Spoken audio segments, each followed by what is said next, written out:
Conversations with God, Book 1, Chapter 1. In the spring of 1992, it was around Easter, as I recall, an extraordinary phenomenon occurred in my life. God began talking with you through me. Let me explain why. I was unhappy during that period, personally, professionally, and emotionally, and my life was feeling like a failure on all levels. As I had been in the habit for years of writing my thoughts down in letters, which I usually never delivered, I picked up my trusty yellow legal pad and began pouring out my feelings. This time, rather than another letter to another person I imagined to be victimizing me, I thought I'd go straight to the source, straight to the greatest victimizer of them all. I decided to write a letter to God. It was a spiteful, passionate letter, full of confusion, contortions, and condemnations, and a pile of angry questions. Why wasn't my life working? What would it take to get it to work? Why I could not find happiness in relationships? Was the experience of adequate money going to elude me forever? Finally, and most empathetically, what had I done to deserve a life of such continuing struggle? To my surprise, as I scribbled out the last of my bitter, unanswerable questions and prepared to toss my pen aside, my hand remained posed over the paper, as if held there by some invisible force. Abruptly, the pen began moving on its own. I had no idea what I was about to write, but an idea seemed to be coming, so I decided to flow with it. Out came, "Do you really want an answers to all these questions?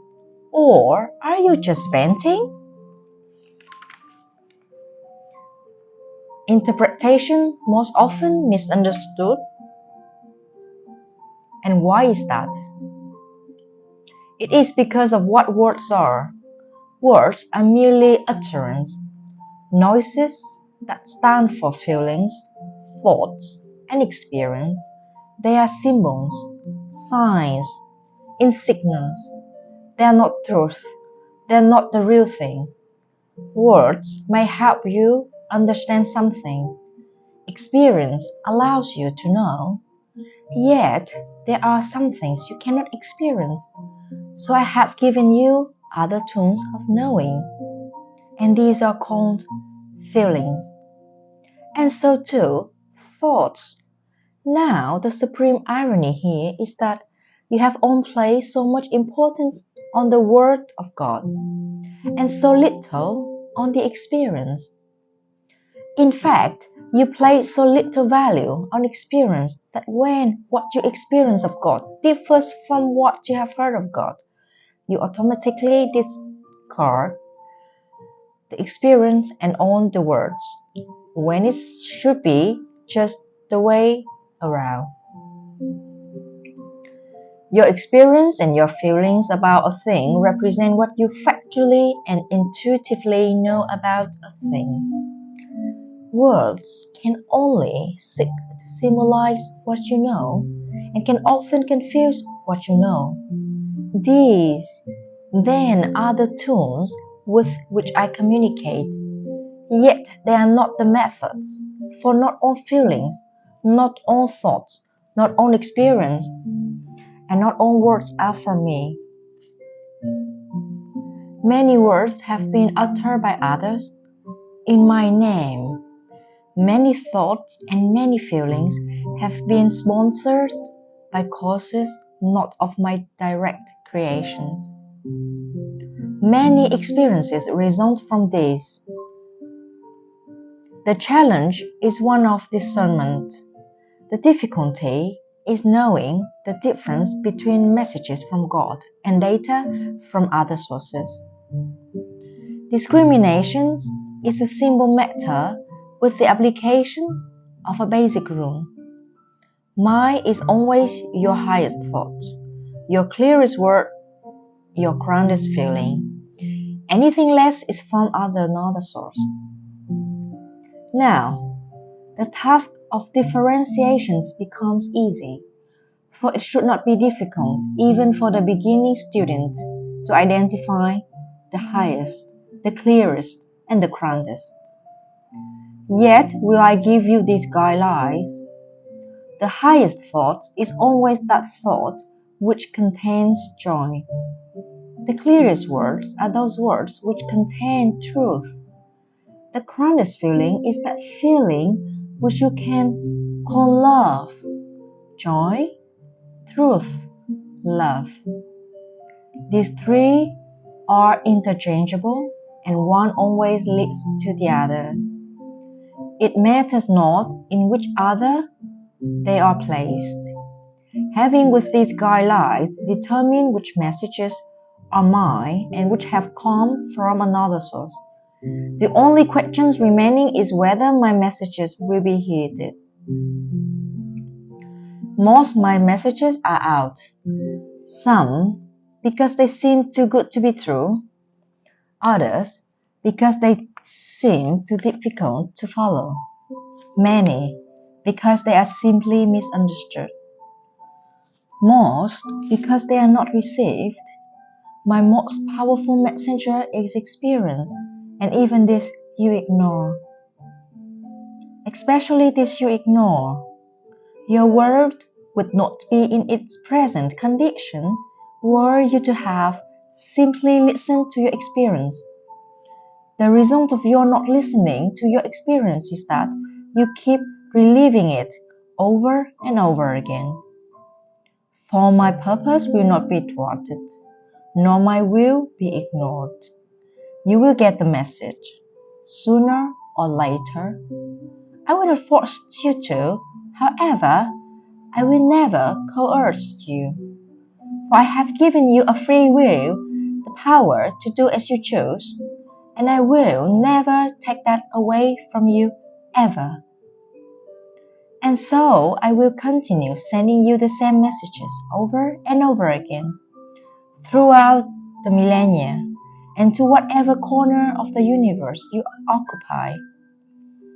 Endlessly will I send you my messages until you have received them and held them close, calling them your own. My messages will come in 100 forms, at 1,000 moments, across 1,000,000 years. You cannot miss them if you truly listened. You cannot ignore them once truly heard. Thus will our communication begin in earnest. For the past, you have only talked to me, praying to me, interceding me, beseeching me. Yet now, can I talk back to you, even as I am doing here? How can I know this communication is from God? How do I know this is not my own imagination? What would be the difference? Do you not see that I could just as easily walk through your imagination as anything else? I will bring you the exact right thoughts, words, or feelings at any given moment, suited precisely to the purpose at hand, using one device or several. You will know these words are from me because you, of your own accord, have never spoken so clearly. Had you already spoken so clearly on these questions, you would not be asking them. To whom does God communicate? Are there special people? Are there special times? All people are special, and all moments are golden. There is no person, and there's no time, one more special than another. Many people choose to believe that God communicates in special ways, and only with special people.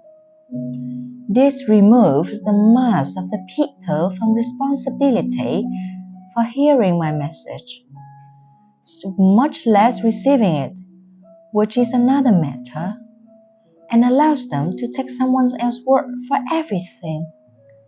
You don't have to listen to me, for you've already decided that others have heard from me on every subject, and you have them to listen to. By listening to what other people think, they heard me say, you don't have to think at all. This is the biggest reason for most people turning from my messages on a personal level. If you acknowledge that you are receiving my messages directly, then you are responsible for interpreting them. It is far safer and much easier to accept the interpretation of others, even others who lived 2,000 years ago, than seek to interpret the message you may very well be receiving in this moment now. Yet I invite you to a new form of communication with God, a two-way communication. In truth, it is you who have invited me, for I have come to you in this form right now in answers to your call. Why do some people, take Christ for example, seems to hear more of your communication than others? Because some people are willing to actually listen. They are willing to hear. They are willing to remain open to the communication, even when it seems scary or crazy or downright wrong.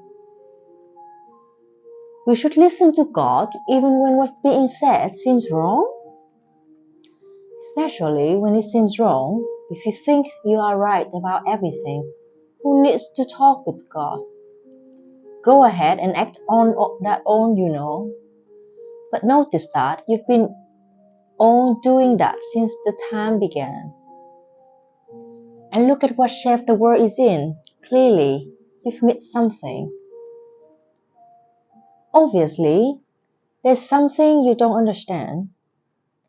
That which you do understand must seem right to you, because right is the term you use to designate something with which you agree. What you've missed will, therefore, appear at first to be wrong.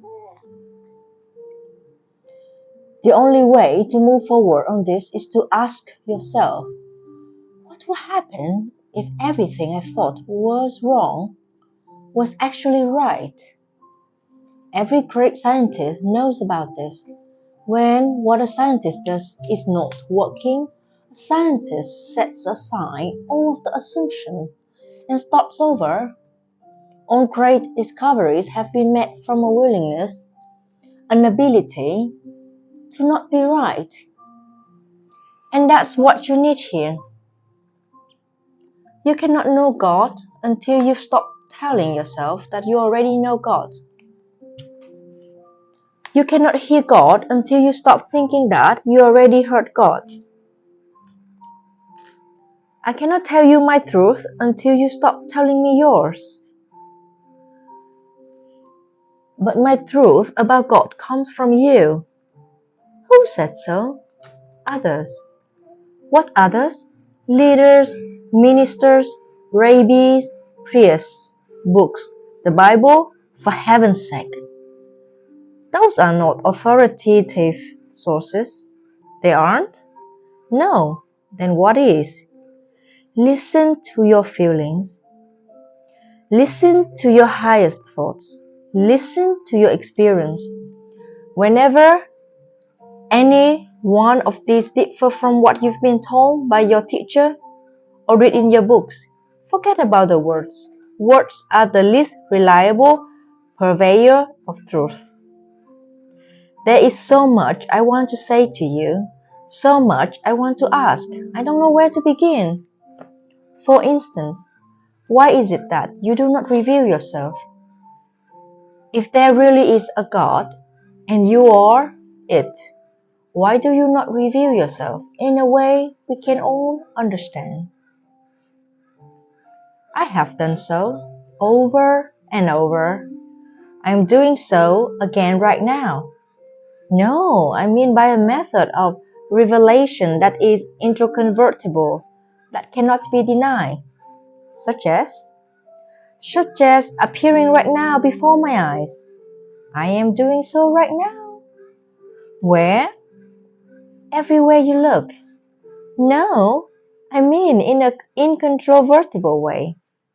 In a way no man could deny. What way would that be? In what form or shape would you have me appear?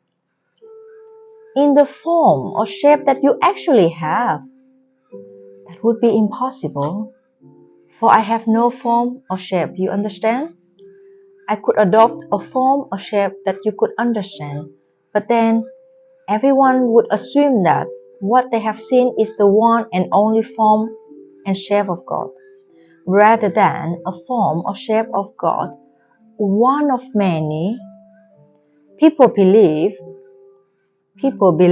I am what they see me as, rather than what they do not see. But I am the great unseen, not what I cause myself to be in any particular moment. In a sense, I am what I am not. It is from the am notness that I come, and to it always return. Yet when I come in one particular form or another, a form in which I think people can understand me, people assign me that form forevermore. And I should come in any other form to any other people. The first say I did not appear to the second, because I did not look to the second as I did to the first, nor say the same things. So how could I have been me? You see, then it matters not in what form or in what manner I reveal myself. Whatever manner I choose and whatever form I take, none will be uncontrovertible.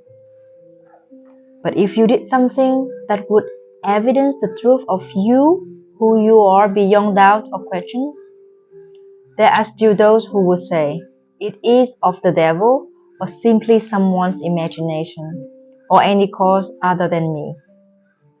If I revealed myself as God Almighty, King of heaven and earth, and moved mountains to prove it, there are those who would say, it must have been Satan. And such is as it should be, for God does not reveal God's self to God's self from or through outward observation, but through inward experience. And when inward experience has revealed God's self, outward observation is not necessary. And if outward observation is necessary, inward experience is not possible. If, then, revelation is requested, it cannot be had, for the act of asking is a statement that is not there, that nothing of God is now being revealed. Such a statement produces the experience, for your thought about something is creative, and your word is productive, and your thought and your word together are magnificently effective in giving birth to your reality.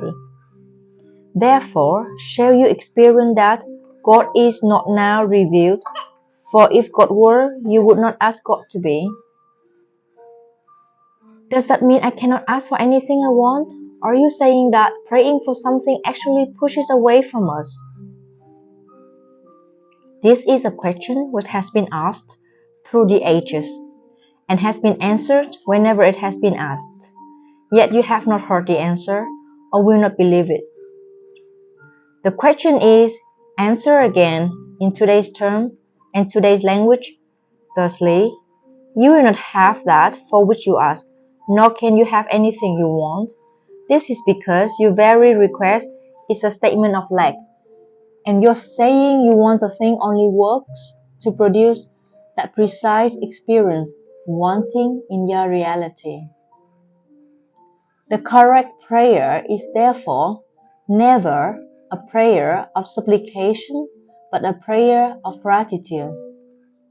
When you thank God in advance for that which you choose to experience in your reality, you, in effect, acknowledge that it is there, in effect.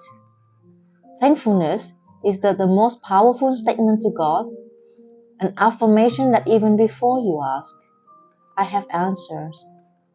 Therefore, never supplicate, appreciate. But what if I am grateful to God in advance for something and it never shows up? That could lead to disillusionment and bitterness. Gratitude cannot be used as a tool with which to manipulate God, a device with which to fool the universe. You cannot lie to yourself. Your mind knows the truth of your thoughts. If you're saying, thank you God for such and such, all the while being very clear that it isn't there in your present reality, you can't expect God to be less clear than you and so produce it for you. God knows what you know, and what you know is what appears as your reality. But how then can I be truly grateful for something I know is not there? Faith. If you have but the faith of a mustard seed, you shall move mountains. You come to know it is there because I said it is there. Because I said that, even before you ask. I shall have answers because I said, and have said to you in every conceivable way, through every teacher you can name, that whatsoever you shall choose, choosing it in my name, so shall it be. Yet so many people say that their prayers have gone unanswered. No prayer, and a prayer is nothing more than a fervent statement of what is so, goes unanswered. Every prayer, every thought, every statement, every feeling is creative, to the degree that it is fervently held as truth. To that degree will it be made manifest in your experience. When it is said that my prayer have not been answered, what has in actuality happened is that the most fervently held thought, word, or feeling have become operative. Yet what you must know, and here's the secret,